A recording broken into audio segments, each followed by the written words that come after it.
अस्सलामुअलैकुम दोस्तों, मैं हूं सैयद अली और आप देख रहे हैं सब कुछ सीखो यूट्यूब चैनल। दोस्तों, आज की इस वीडियो में हम आपको बताने वाले हैं कि जब शादी की पहली रात बीवी ने अपने मर्द को अपने हाथ ही नहीं लगाने दिया, उससे कहा कि मुझे मत छूना, तो दोस्तों उसके बाद क्या हुआ वो आपको हैरान कर देगा। वीडियो शुरू करने से पहले अगर आप हमारे यूट्यूब चैनल पर नए आए हैं तो चैनल को सब्सक्राइब करके बेल आइकन ज़रूर दबा। एक भाई अपनी शादी की पहली रात का वाक़या सुनाते हैं। कहते हैं कि अजीब रात थी, मुझे समझ नहीं आ रहा था मैं क्या करूं। शादी की पहली रात ही मेरी बीवी ने मुझसे कहा कि मुझे हाथ मत लगाना, मैं किसी और से मोहब्बत करती हूं। तुम कुछ भी कर लो लेकिन मेरी मोहब्बत हासिल नहीं कर पाओगे। उसकी आंखों में आंसू थे। मैं उठा, वज़ू किया और नमाज़ पढ़ने के लिए चला गया और अपने अल्लाह से ज़िक्र किया कि या मेरे मौला ये कैसा इम्तिहान है। मुझे डर था कि अगर ये सुबह को घर गई और वापस ना आई तो मेरी इज़्ज़त का क्या होगा। कहीं ये घर पर यही ना कह दे कि ये ना मर्द है। एक बार तो सोचा कि ज़बरदस्ती कर लूँ, गुनाह नहीं मेरे निकाह में है, मगर मेरा दिल नहीं मानता था। मैंने उससे बात करना चाही मगर मेरा दिल नहीं माना। जब मैं सुबह को उठा तो सोचने लगा कि जब उसे किसी और से मोहब्बत थी तो निकाह के लिए हाँ ही नहीं करती, या मुझे बता देती तो मैं उससे रिश्ता ख़त्म कर देता। मेरी ज़िंदगी बर्बाद तो ना होती। मैं शादी पर अपनी सारी जमा पूंजी लगा चुका था। सुबह वो अपने घर चली गई, कोई बात ना हुई। 3 दिन तक कोई हलचल नहीं हुई। 3 दिन बाद उसकी अम्मी की कॉल आई तो मैं लेने चला गया। मैंने वहाँ भी कोई बात ना की। वो सारी रात फ़ोन पर बातें किया करती थी। मैंने उससे पूछा तक नहीं।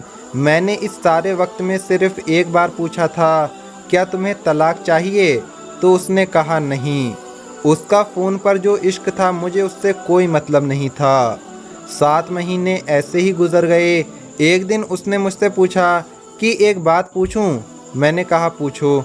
उसने कहा क्या आपको मुझे देखकर तलब नहीं होती? तो मैंने कहा 25 साल कंट्रोल रखा तो तुझे क्या लगता है अब नहीं रख सकता?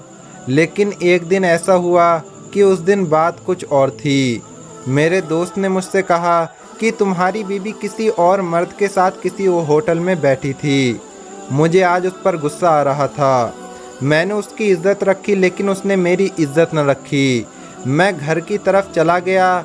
घर जाकर उसे आवाज़ दी और एक ज़ोरदार थप्पड़ मारा। थप्पड़ इतना ज़ोरदार था कि मेरी उंगलियां उसके चेहरे पर छप गईं।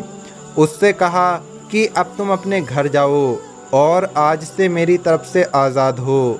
तलाक चाहिए हो तो कह देना, लेकिन मेरे साथ अब तुम मेरे घर में नहीं रह सकती। वो औरत आज भी अपने घर में है। तलाक नहीं मांगी उसने आज तक। और जिसके इश्क में वो पागल थी, जो उसका आशिक था, जिससे वो प्यार करती थी, उसने उस औरत को अपनाया ही नहीं और भाग गया, धोखा दे गया। एक दिन रोते हुए उसकी कॉल आई थी कि मुझे अपने नाम से महरूम ना करना, बस भले ही अपने पास मुझे जगह ना दो लेकिन तलाक मत देना। बस एक आखिरी ख्वाहिश और पूरी कर दो। मैंने उसकी ख्वाहिश का एहतराम किया और तलाक नहीं दी है आज तक। उसके बाद मुझे 3 से 4 साल लगे ख़ुद को नॉर्मल इंसान बनाने में, औरतों पर यकीन करने में कि हर औरत एक जैसी नहीं होती, जैसे हर मर्द एक जैसा नहीं होता। फिर आखिर में मैंने दूसरी शादी कर ली।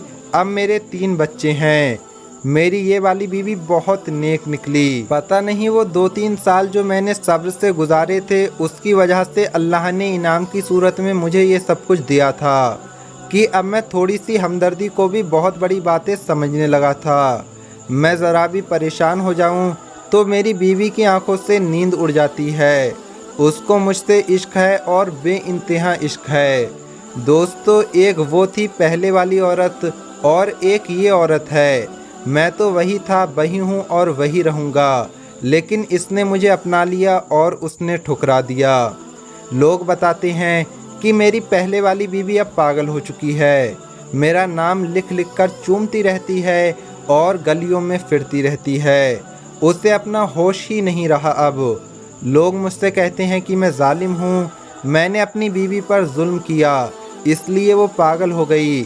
अब मैं क्या कहूँ उन लोगों से, अब मैं क्या कहूँ उन लोगों से।